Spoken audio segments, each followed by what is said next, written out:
co-builder of Spiral, right management platform music creators developed with Mood Global Service. Il suo talk, Before the Deal, What Artists Should Know About Music Ownership. The talk explores how musicians often lose control and income due to misunderstanding about rights and metadata. This is quite an interesting one. This is yours, Emiliano. Thank you. Allow me to share very quickly. Okay, this we can switch off. Thank you for the introduction, first of all, and thanks for to the NapulETH team for putting this event together. It's looking amazing. And I'm gonna keep it in English because I see some familiar faces that I know that they don't speak Italian. How many of you actually speak English and not Italian? I'll please you to continue in English this talk. Cool. Hi everyone, I'm Emiliano and I work as a label manager in Amsterdam, and I'm also building a Web3 platform, thank you, to help artists, especially independent artists, to protect their rights and collect metadata in a way that is complete, basically. And my talk today is called Before the Deal, what artists should know about music ownership. And my intention was indeed to be a bit provocative, because I don't know how many of you actually today are artists. Maybe you're more tech passionate, tech professionals, and work within the Web3 space. But the intention behind the title is to make you change perspective for these upcoming 20 minutes and make you think about what is important for artists, for music artists to protect themselves and to generate a sustainable and to create a sustainable career in music. And of course, what I'm gonna do, I'm gonna give you an introduction of, I'm gonna start before the deal. So I'm gonna have a look at copyright, the concept of copyright in music. And then I'm gonna explain how today copyright is exploited to generate income in the form of royalties. And then after that, I'm gonna look at the current Web3 in music, the Web3 applications in music, and the challenges and the opportunities that there are in there. So we can start. Where do I need to point this? There we go. Okay, so as I said, I want to start from before the deal. So what happens before the deal? Before the deal, an artist creates a song, and that's the starting point of everything. And in the moment, I don't know if many of you are familiar with the concept of copyright, but the moment of creation is exactly the moment when you are entitled to your copyright. So you don't need to register the copyright anywhere, you don't need to prove it to anyone. You're entitled automatically to copyright. And copyright specifically gives you 5 main rights, which are the rights to copy, to modify, to sell, to perform, and to publicly display the song. So this is the start of everything. And thanks to, these are the rights that you can exploit in the digital space to collect royalty. So the income in the digital space is called royalty. And there are 2 main forms of royalty when we come to the music space. We can distinguish mainly the master right and the publishing right, which here is indicated as copyright, but the master right is strictly connected to the copyright as well. And this money it's basically 2 sides of the same coin. But the type of royalty that you generate can be different. It's master royalties on the master rights side, and performance and mechanical royalties on the copyright or publishing side. But being the same, the 2 sides of the same medal, of the same coin, this is the money that you, as an artist, can collect with the exploitation of your work, of your copyright. So how this work? In the current landscape, on a global level, there is a CMO in every country. Every country has their own CMO, which is a collecting society, which is an entity that is non-profit and is determined by law and works upon mandates. So you as an artist, you should register with a collective society to collect part of your revenues. And this is specifically, if we go back to the previous slide, this is specifically referring to the copyright side. Whereas on the master side, you collect the money on the master side way easily. What I mean by that? So imagine you're an artist. You can very easily today get your music out there on digital service providers like Spotify. They're called DSPs, and there are main solutions that are called distributors, and they are intermediary between you and getting your music on Spotify. And the moment you do that, you will automatically entitled to receive this, and that's very easy. The same distributor is gonna pay back those money to you. Whereas on the copyright side, here in Italy, for example, we have SCI. So you need to be familiar with, first of all, the fact that you need to be registered with a collective society. And this brings us to SCI to Boemas Emerald, which is the collective society that we have in the Netherlands. I live in Amsterdam. I don't know if I mentioned that. And what do they do exactly? They monitor how your song is used and how the copyright and the publishing side is used online, and they negotiate online and also offline, because actually they are also the entities that talk with shops, with clubs, to understand what music is played there, because you need to understand that every time the music that you listen to music in a public space, the music is made available to you in a public space. So there is someone that is getting paid at the moment. But as you can imagine, it's really difficult to trace back and to monitor this. So that's the role played by collective societies. They do this, they license, they give out licenses, and they collect and distribute royalties. So basically they place as the official authority here. Now, every country has a different collective societies, and most importantly, they have a different legislation. So rules of copyright are really different in every European country. And of course, there are some treaties that try to regulate how copyright is handled internationally. And within Europe, we also have directives and that try to harmonize the copyright legislation within all the EU countries. What's important to know is that in all this process, the role of metadata is crucial.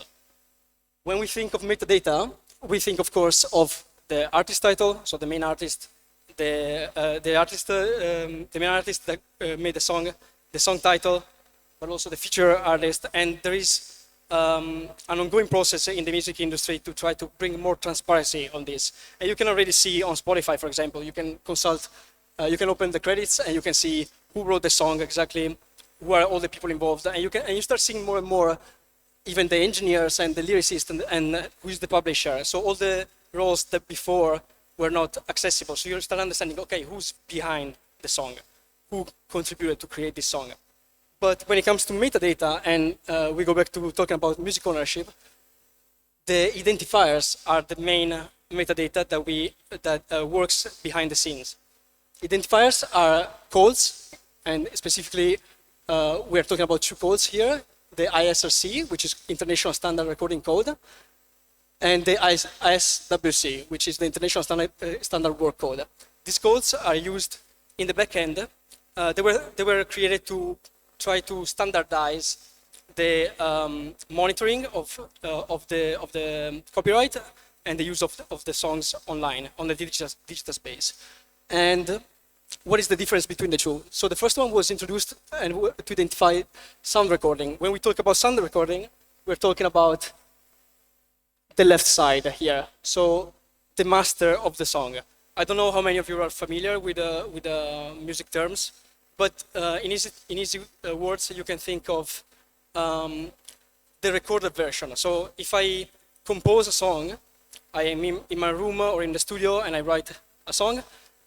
In that moment, I'm composing a song, so I'm creating the copyright composition, which is on the right side.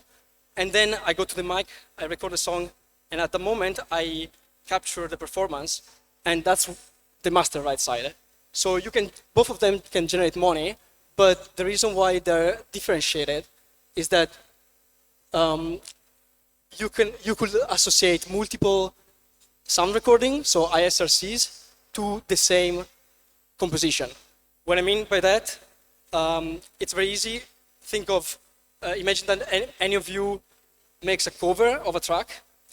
You make multiple covers and you record it, but the song is the same. So the original composition is the same, but every recording that you guys do is a different track. It's a different sound recording.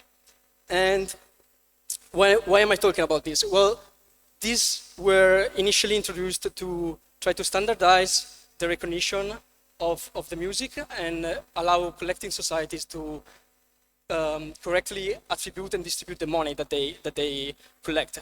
So collecting societies, they talk to Spotify, they talk to Apple Music. That's where the money is generated by subscriptions and ads mainly. And they collect the money, but they also need to know who to distribute this money to. And that's where this identifiers comes into play. But there is a big problem here to understand, which is that these codes are issued by different entities and at different moments of the chain. In the example that we did before, if I'm an artist and I'm putting music on Spotify, then that's the moment that my ISC code gets assigned. But if I don't register with a collecting society like CI or Buma Stemra, I'm never gonna get the ISWC code. So you see already there is a difficulty in matching those codes. And if you don't have that match, then they don't know who to give the money to. So this eventually results in a huge problem, which is known as the black box. The black box is a term that in music is used to refer to a pool of money that doesn't get distributed, just because nobody knows who needs to receive the money. And so the remaining claim, and this is just because there is insufficient understanding, so a lack of knowledge from the artist. They don't know that they need to register with these societies, and also an inconsistent application of guidelines. So there is difficulties in understanding what is a good practice and what are the implications of a bad practice, so not getting your music registered correctly. Now, I want to show quickly how the royalty flow, this is what I was just talking about. Let's just look at the right side for easiness. A DSP is Spotify, and you can see that Spotify pays the music distributor, which is the platform that you as an artist can easily use. There are many out there to get your music on Spotify. And if there is a record label involved, so if in a second moment you enter a record deal, so you negotiate away some of your rights, that's also where the record label comes into play. And that's how the artists receive the master royalties. But you can clearly see here that if you don't register with a collective society, then you start missing royalties on the other side. So this, I hope, explains a bit more and makes it easy to understand how the artist can miss out on financial income. Now, we are in a Web3 conference, so of course I wanted to talk about how music ownership relates to Web3. And I want to start from the 2021 boom of NFTs, because in music, that was the very first application of Web3. I don't know how many of you are aware of this, but during 2021, there was a huge boom thanks to NFTs. And that was actually a really good time for that, because it was just right after COVID. So artists were really struggling and they had to stop touring, and that represents quite a good part of the income of an artist, if you don't look at the digital space. And they needed to come out with different alternatives. And that's how blockchain first entered the music space. And this led to a proliferation. I'm not sure if that's the term in English actually, but many companies started launching their products, and the market was really high, but then eventually dropped down. So why is that? Because there was a collector mentality. So NFTs, first of all, we're not talking about music rights here, partially actually, because it's connected also with my colleague was talking just before, the fragmentation of royalties for digital arts. But the reason why I'm mentioning this is that the main takeaway from this phase was that we need to shift, because this was a collectible we were talking about collection items, and that interest quickly fade away. I got a sign that I need to move a bit faster. So what I want to, the reason why I'm saying this is that there is definitely an opportunity in music with Web3, which is, in my opinion, to create some independent ecosystems where artists can detain their rights, their data, and facilitate the collection of earnings. This thanks to proof of ownership and control, of course. But the implication and the big learn that we got from the 2021 boom is that we need to, first of all, filter, because there is a migration process from Web 2 to Web 3. So we need to really understand that clean metadata is the foundation of everything. So in the transitioning from Web 2 to Web 3, we need to solve a huge problem that is there right now, which is incorrect databases, datasets, incomplete datasets. And we need to also keep in mind that there are a multitude of stakeholders that are there and that they have an interest and that they are maybe not that interested in transparency, which of course is one of the big opportunities with the Web3, but might be not in the interest of stakeholders that play with NDAs, for example. They use non-disclosure agreements. So the focus should be rather than transparency, interoperability, which means systems that can work together, where you leave control to each stakeholder, so you let them retain control on their data, but at the same time you make those data more accessible to every stakeholder in the industry, so you create more transparent processes, and you facilitate the reconciliation of missing data and the payout to the artists. So the next steps, of course, Web3 adoption will be gradual and it's going to take time. But I think the focus here is going to be to preserve and to help artists create sustainable careers, is to build tools that can that have specific functionalities and that keep in mind their need when it comes to music ownership.